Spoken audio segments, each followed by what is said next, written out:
What's up, YouTube? So I'm going to make this video real quick because I have been asked many times on how do you remove this plastic trim. Now, you know, whether you have this one or this one, the process is going to be the same. Now, if you look inside of it, the top piece overlaps the bottom. This is very simple. I know a lot of people break these trying to get them out. The only thing you have to do is pry this away. That's all you have to do, is get it away from the sides and make sure it clears in the front. Focus on the top piece. I see people trying to pry them out all the time. That's not the way these work. You have to pry it out, separate it like that. You can use a pry tool, a screwdriver, whatever you have. You got to be careful.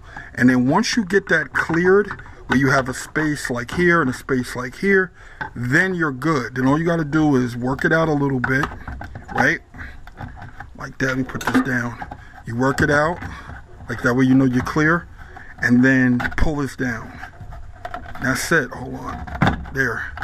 Pull it down like that, and that's it. It comes out. See? This hooks on the door and the door panel. There are no screws.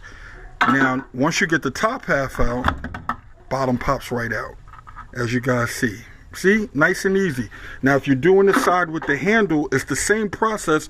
The only difference is you got to take the screw out to get the door handle. Makes it much easier if you remove the screw and pull the handle, and then it'll come out. Now, I mean, you can take it out with the handle in.